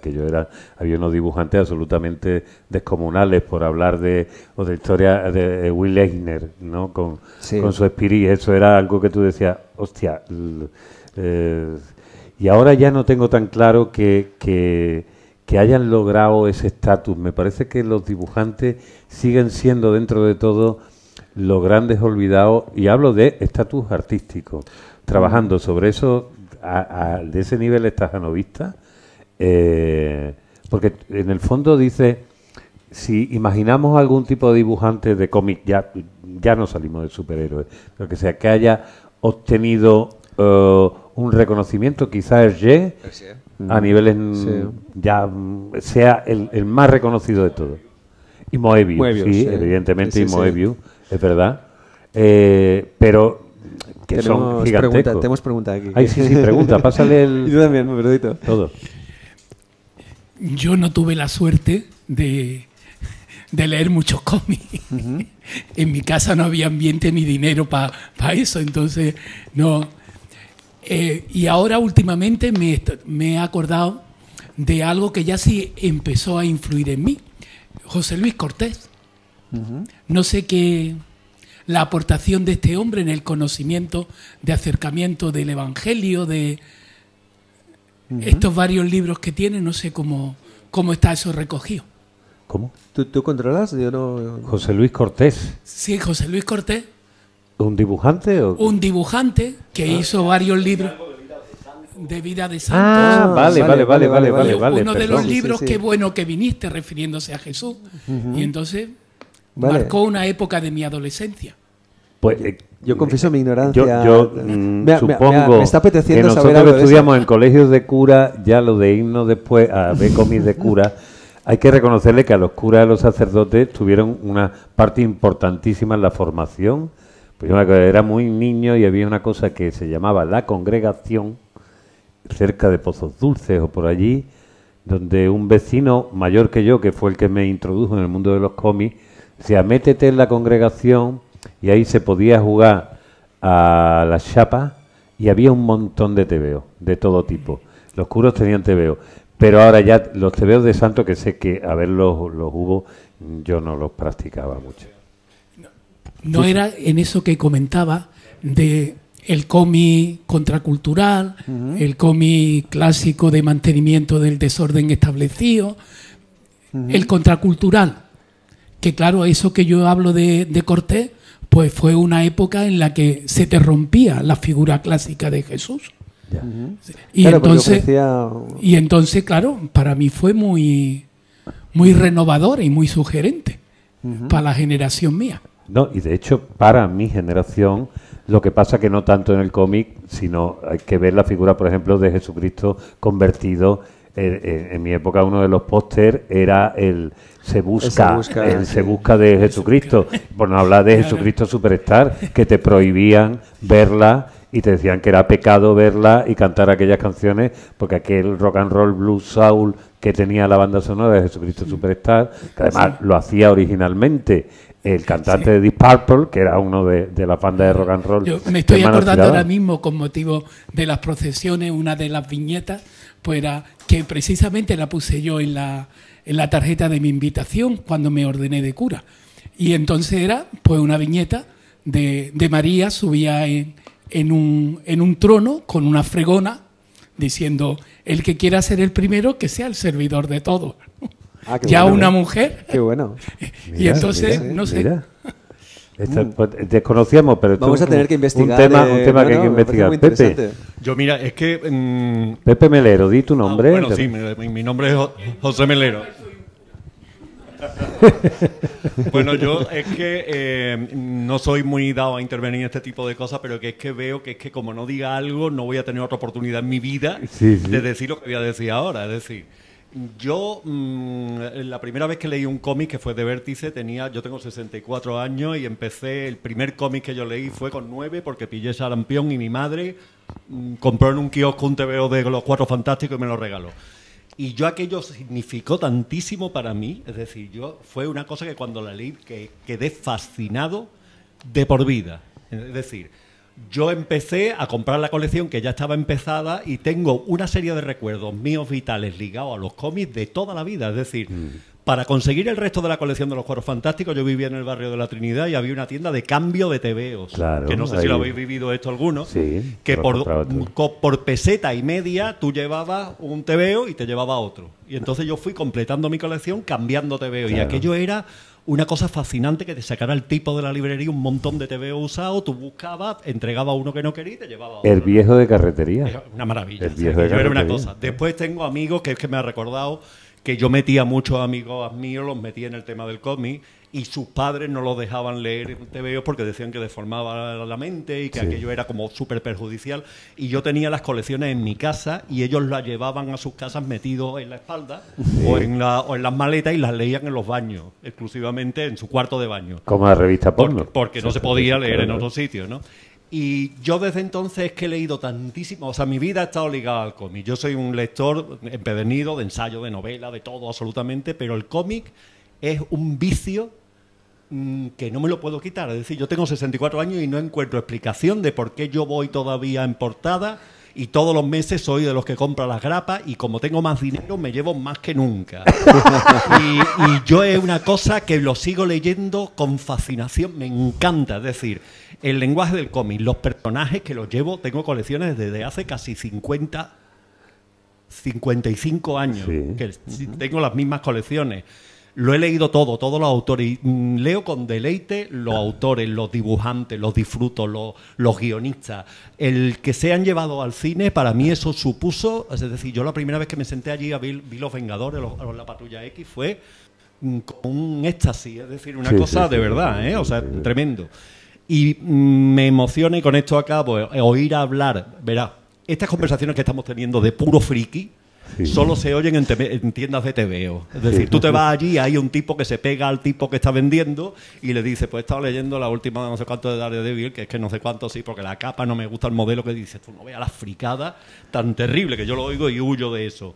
Pero claro, oír aquí hablar de Daredevil, de Matt Murdock, de todos estos personajes y hablar de ellos aquí abiertamente, que para, como para si habláramos de Irene Vallejo y de Jane Joy. Claro, pero que yo para mí es una especie de conocimiento que tengo enorme, que no sirve para nada, excepto para mí mismo. Y ahora te has dado cuenta que no es así. Sé muchísimo de cómics, pero no sirve para nada. No puedo hablar con nadie de esto. Es una cosa, por eso digo que es que tenía necesidad. Y ya me he quitado esto de encima. Pero que... Ya es, hermano, sí, hermano. No, pero es que además añado un poco más a Pepe, que es psicólogo de profesión y es escritor también. Lo conozco hace muchos años y yo ya vengo salido del armario de eso. Y es ayer cuando me dice, yo voy a venir mañana. Digo, qué bien, tal. Pues ayer estábamos hablando de otra cosa, de teologías varias y tal, con personas mayores. Y me dice María Ángeles, mi compañera, somos amigos, todo, me dice, ¿tú sabes que Pepe es un fricazo del cómic, que tiene miles de cómics y tal, de la Marvel, igual que tú? Digo, pero nunca me había dicho eso. Era porque él estaba ahí metido en el armario de la vergüenza. Es que a nadie le interesa esto. Yo no puedo hablar con esto de nadie, hermano. Con nadie, absolutamente. Entonces es una liberación. Por fin decirlo en público, me llamo José Melero y leo cómics. Y no lo puedo evitar. Me llamo José Melero. Bueno, yo te voy a quitar... La chica, que esto ya es bueno. Yo voy a decir que yo no soy lectora de cómics empedernida, pero sí uso los cómics. Vale. Y te voy a decir para qué sirve, para que no te esté acomplejado con que el cómic no sirve para nada, porque yo enseño física con los cómics. Por ejemplo. Qué bueno. Y no solo eso, sino cultura científica. Y tenía una pregunta para ti, que era... Hemos hablado de Spider-Man, ¿no? De Spider-Man. Hemos visto cómo Spider-Man ha ido evolucionando, ¿no? El primer Spider-Man era por cosas nucleares. El segundo Spider-Man es por modificación genética, la araña que le pida. El Spider-Man de finales del siglo XXI, ¿cómo crees que adquirirá su mutación? Bueno, qué interesante. Oye, creo que esta pregunta la tienes que contestar tú porque necesitas conocimientos científicos que yo no tengo. Pero sí que es verdad que se ha reflejado en cada momento cuestiones que preocupaban respecto a la ciencia, ¿no? Y, por ejemplo, la radiación atómica en Hulk. El primero una araña radiactiva. Claro. Es la primera que le pica. Sí, sí. Y el miedo a la bomba nuclear en Hulk. Sí, pero ¿no? existe, por ejemplo, un Spider-Man 2099 que se crea más o menos en los primeros 2000, porque Spider-Man es quizás el personaje que más, digamos, ramificaciones ha tenido, más versiones, que no recuerdo, porque eso es un Spider-Man del siglo XXII, directamente. Y ese no recuerdo cómo era, pero yo, por ejemplo, creo que sería inteligencia artificial, claramente. Porque ya el tema de Spider-Man con material alienígena es que ya se ha desarrollado. Es que Spider-Man le ha sacado muchísimo partido, ¿no?, a todo eso, ¿no? Es verdad. Sí, sí, pero me ha encantado eso de que enseñes física con cómics. Y ahí los maestros son Jordi José y Manel Moreno, de la UPC, de la Politécnica de Cataluña, que tienen varios textos sobre cómo enseñar física basada en el cómic.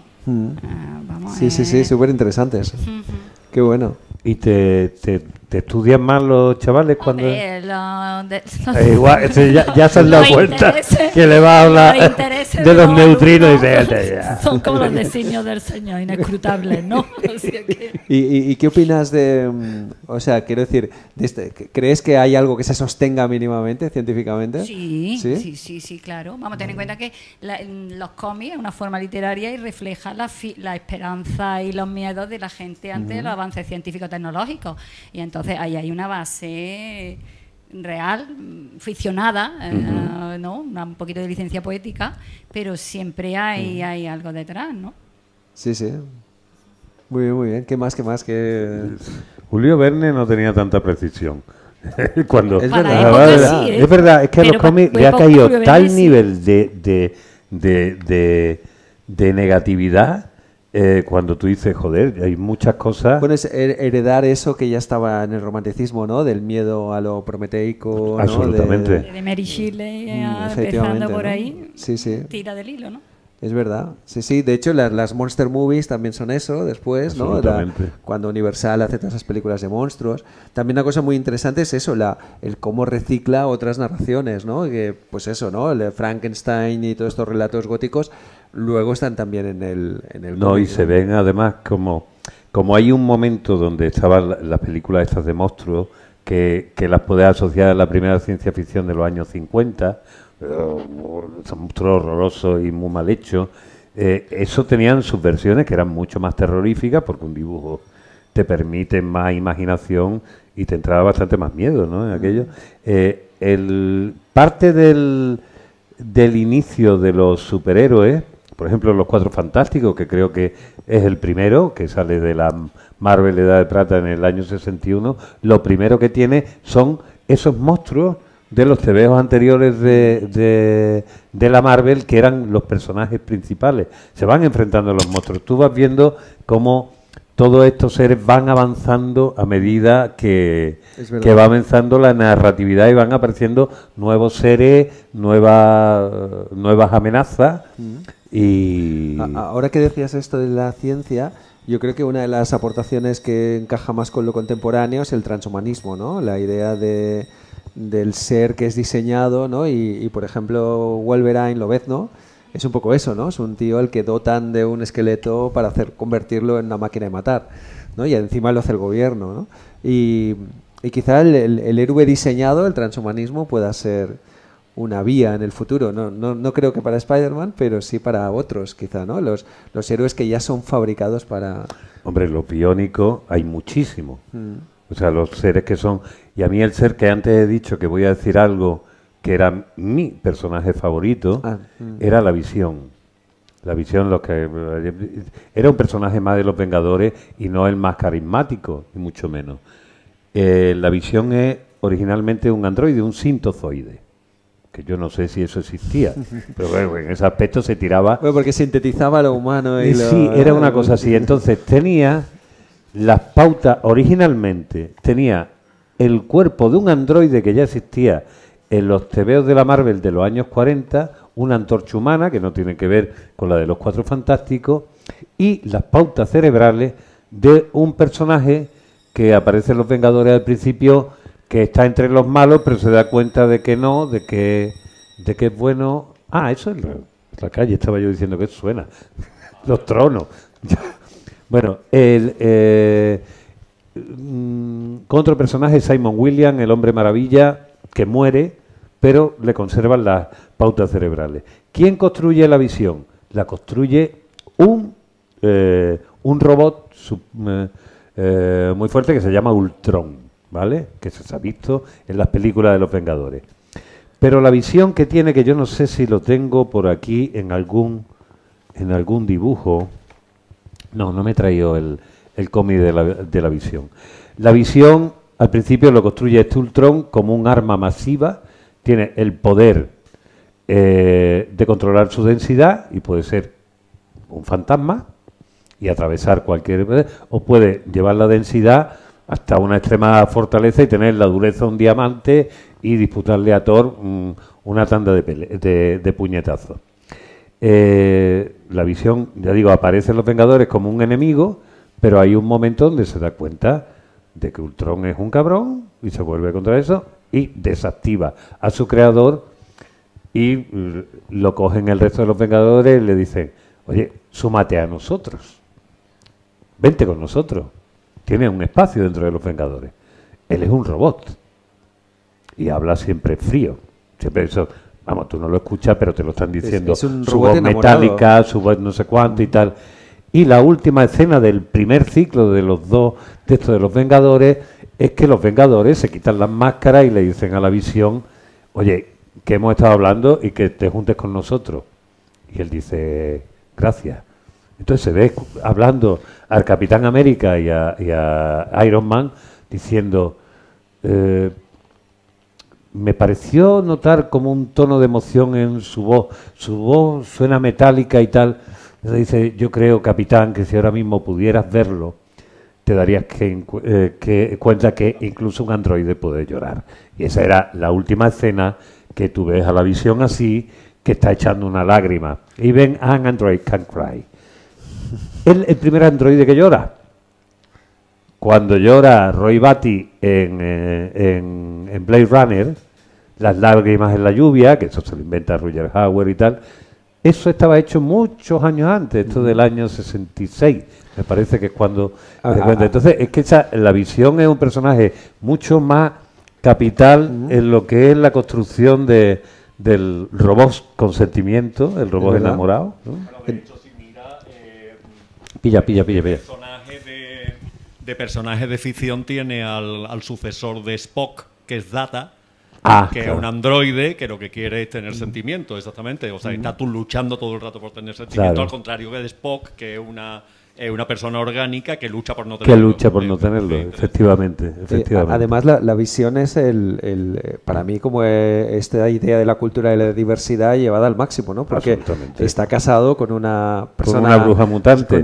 Y tienen hijos que han salido de la mente de la otra. Es decir, la visión es lo más. Eso supera todo, ¿no? Lo interracial, cualquier cosa, ¿no? Es como ya seres provenientes, un ser mecánico, pero que puede establecer contacto con un ser humano, que además es mutante, ¿no? Y una cosa que no hemos hablado es del Eros en los cómics. Claro, porque cuando eres muy jovencito, yo me acuerdo, y eso, no sé si los de aquí os acordáis del Zurdo, de Fernando Márquez, que estuvo en Caca de Luz, que la Mode, etcétera, etcétera. Sale en el libro. Sale en el libro. Fernando Márquez es un fricazo absoluto de los cómics, lo sabe todo, lo conoce como todo, y cuando yo hacía música contada y él vino de los primeros, una de las cosas que descubrimos es que teníamos un amor profundo por Natasha Romanoff, la viuda negra de John Buscema, porque después, cuando salió Scarlett Johansson no estaba mal, pero la nuestra tenía el pelo más largo, era esta cosa embutida de tal. Entonces, claro, era un erotismo... ahí no se podía enseñar absolutamente nada. Algunas veces veía algunas escenas. Bueno, pero el tema de las mallas ajustadas daría para mucho, ¿no? Porque en realidad la imaginación del niño se construye así, ¿no? En lo entrevisto, en lo intuido, pero ¿no? se marcaban las tetas y el culo, Pero los paquetes no se marcaban. No. Es que claro, yo no me fijaba en eso, pero después he mirado y digo, pues nadie tenía paquete. No, es verdad. No, sí, tenía eso paquete. era... ¿Y tú? Sí, era un poco como yo tuve los Hyperman, Sí. ¿no? Y entonces un día tenías curiosidad y desnudabas al Hyperman a ver qué había. Y estaba romo completamente. O sea, era una cosa... No había nada ahí. Sí, Yo sí, soy sí. de Madelman, pero igual Pero igual sí, de rojo. igual. Niño, Sí, sí. niño de una época emasculada. Tenemos, sí. Vamos a pasarle, por favor, el micro a esta chica. Chico, perdón, es que me estaba viendo a ella moviendo alma. Y dime tu nombre, porfa. Yo soy Darío y que le he estado dando vuelta a su pregunta, que me ha gustado. Y yo creo que la pregunta no es dónde ha quedado el cómic, sino cómo ha evolucionado el lector de cómic. Esto que se ha pasado al manga, como tú dices. Esto después de la Segunda Guerra Mundial, Japón pierde y se... ¿Qué pasa, papá? Una cosa mía.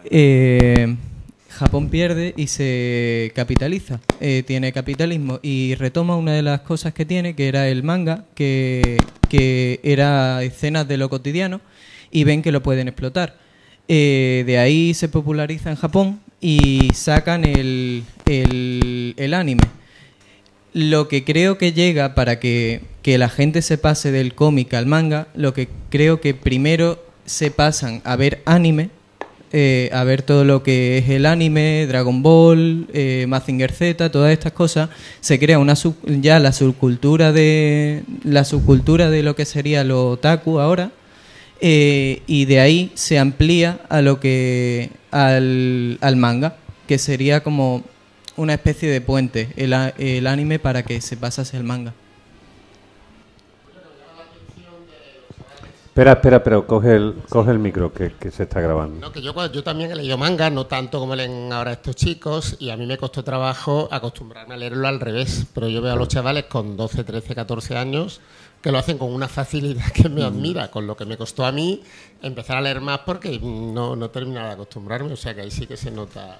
El manga en realidad es un mundo fascinante, obviamente, que daría para hacer libros también seguro, ¿no? Y además cuando ves la riqueza de géneros que existen en el manga es alucinante, ¿no? Efectivamente, y es además también un universo también en expansión constante y a la vez autocontenido, que entras ahí dentro y hay océanos ahí dentro, ¿no? O sea, hay muchísimo material. Y hay también clásicos, tienen sus Jack Kirby's particulares, ¿no? Y claro. No sé, para mí, por ejemplo, el descubrimiento de Osamu Tezuka, por ejemplo, y que descubrí también las películas de... Sobre todo no sé si habéis visto los cortometrajes experimentales de Tezuka, que son una maravilla, ¿no? Y bueno, la mayoría están en internet y son como de estilos muy distintos. Y este hombre, por ejemplo, pues es uno de los pioneros del manga y tiene auténticas joyas. Sí, o sea, es un universo también... Lo que pasa es que pasa a veces, no sé si os pasa, pero que en la vida no tienes tiempo de todo. Y yo cuando me intento autolimitar, ¿no? Para no enloquecer también, para tener un poco de vida personal, ¿no? Y entonces digo, bueno, pues vamos a descartar cosas, pero sé que están bien, pero por pura supervivencia, ¿no? Porque es imposible abarcarlo todo, ¿no? Sí. Estoy viendo que nos están atacando las naves Skrull directamente. La guerra Chris Skrull. La gente que lo está viendo por eso por YouTube no escucha que están sonando tambores de tronos. Estamos en Semana Santa, es lo que hay. Y aquí, pues nada, en invasión. Así que, y veo también que es la hora que se está pasando y las criaturas tienen un horario. Nosotros vamos a seguir después tomándonos una cerveza, friqueando, ya que estamos aquí, ya que tú has abierto tu corazón. Vamos a hablar de todo lo que sea, sin necesidad de cansar más al personal. Y entonces yo lo que quiero básicamente es darte las gracias por venir aquí, venirte de Barcelona, pegarte ayer el taco de trabajo que te metiste para hacer todas tus clases y poder tener un placer hueco libre. Encantadísimo de estar aquí. Y este libro que es una auténtica maravilla, gracias por haberlo escrito y gracias por darnos a todos los que estamos aquí una especie de justificación intelectual que todo aquel tiempo perdido que nos creíamos que no se podía contar tenía su fundamento. Así que muchísimas gracias, Enrique. Gracias a vosotros, porque yo, como comentaba, no tengo también facilidad para tener estas conversaciones, ¿no? Así que para mí es un placer poder conversar con vosotros sobre estos temas. Pues nada, comiqueros anónimos unidos, yo sí también, tú puedes, gracias hermano. Os pido un fortísimo aplauso a Henry Rock, muchísimas gracias. Gracias.